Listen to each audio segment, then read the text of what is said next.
The other day on Twitter, there was a character.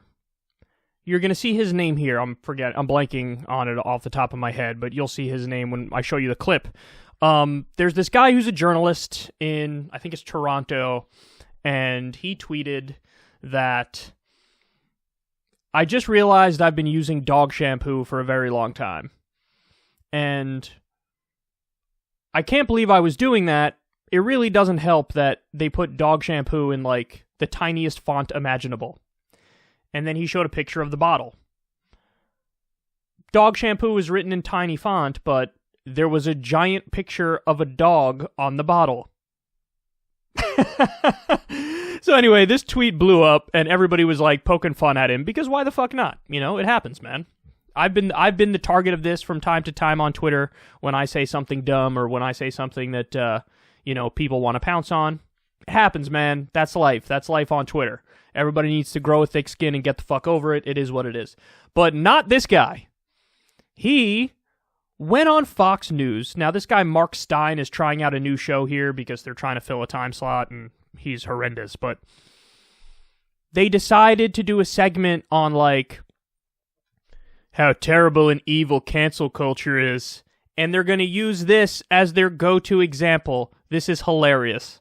Jonathan Kay is a senior editor at the online magazine Quillette, which is always an interesting read. Over the years, he's written big, meaty essays on all the big subjects: war, pestilence, social justice, gender dysphoria, Inuit whale hunting. And none of it went anywhere until the other day when he did a throwaway tweet revealing that for the last 3 months he'd accidentally been washing his hair with his dog's shampoo. And next thing you know, big-time Hollywood stars Seth Rogen and small-time lefty hack Keith Olbermann and the rest of the blue checker were pounding on him. Jonathan Kay joins us tonight.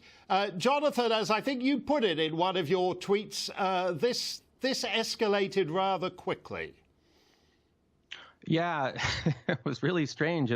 It was supposed to be this self-deprecating joke. And, I tweeted it, and then I don't know, I think I walked my dog, and then I checked my phone. It was like Seth Rogen was calling me names. It was a very surreal way to spend my Sunday morning. And then that thing that happens that you really don't want when you're in a Twitter spat with Seth Rogen is that your mum decided to chip in on your behalf and suggest that he work this into a subplot for his next movie. And you didn't appreciate that. Well, it's not a good look when family members jump in. But I was very disappointed in Seth. And by the way, I just, at first, my response to him was like, look, maybe this guy's going through a bad thing. He got into spats with certainly people who are more famous than me, like Gad Saad and Rudolph Giuliani. And I was giving him the benefit of the doubt. I said, hey, look, I love your movies. Maybe you're having a bad weekend or something like that. But I kind of gave him the opportunity to say, hey, you know what? I have 9 million followers, and here I am chasing down some random Toronto journalists. You're right. I'm being stupid. I'm the one being stupid. But he never got to that point. Come on, dude. Come on, dude. Come on, bro. So the title on Fox News was something making him out to be this big victim, like left-wing blue check Twitter pounces, over with some cancel culture shit. Like, here we go again. Somebody's getting canceled. When he says it was meant to be a self-deprecating joke, that is complete bullshit, and we know it's bullshit. It wasn't a joke that he was in on. He was actually expressing this notion of like, hey, I've been using dog shampoo, and that's not cool. They should increase the size of the font on the bottle, because how am I supposed to know it's dog shampoo? But there was a big-ass picture of a dog. And then he went on to say, like, for everybody saying, oh, there's a picture of a dog, so that's how you know it's dog shampoo. There's always pictures of something on shampoo bottles, like waterfalls and whatnot. So, like, how was I supposed to know that the picture of the dog means that it makes it dog shampoo? My dude, that's why people are pouncing on you. That's why they're pouncing on you. And by the way, it's also not like they're making it seem like it's vitriolic. It's not vitriolic. People are joking and having fun. Because that's what happens. Listen, I'll tell you guys, I'm sure some of you watching this know this incident that happened with me, but there was a time a few years ago, going to like Politicon or some shit, or Joe Rogan, and we're flying over the middle of the country, and I look out the window, and I just see like the most gorgeous patterns and colors I've ever seen. And so I take a picture of it, and I tweet like, this is amazing. I have no idea what this is, but this is beautiful. Take a look. And it blew up on right-wing Twitter, and right-wing Twitter was like, Lefty doesn't know what farming is. Lefty doesn't know what farming is. He doesn't know farming's a thing. And like, okay, no, I know that farming is a thing, of course. The thing that was so fascinating to me is it was like a bunch of different colors and bold colors, and I didn't see, there was no farming equipment. There were no roads. It was just the largest swaths of land you'd ever seen with all these beautiful colors.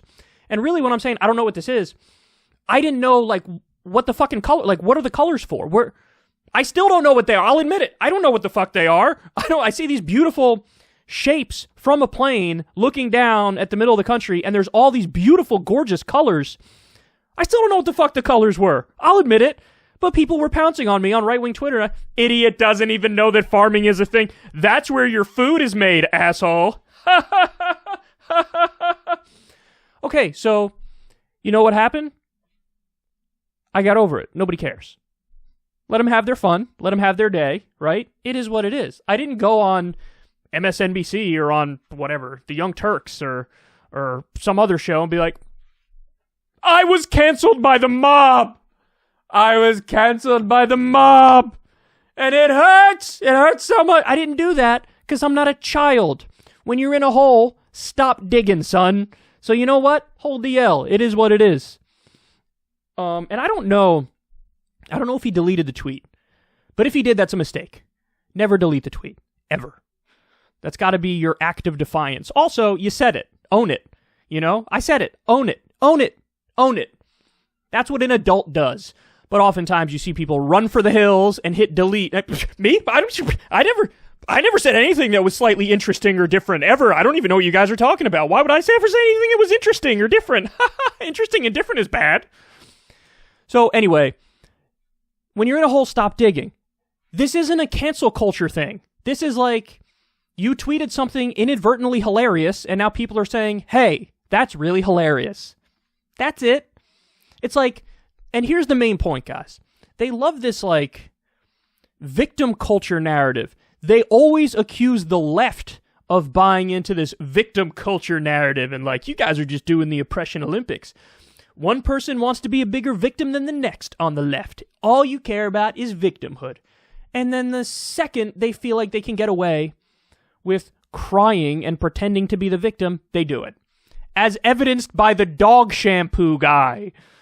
You're not a victim, dog. You're not. I was really disappointed that Seth Rogen made fun of me. I don't give a fuck. Why would I give a fuck? That's actually kind of funny.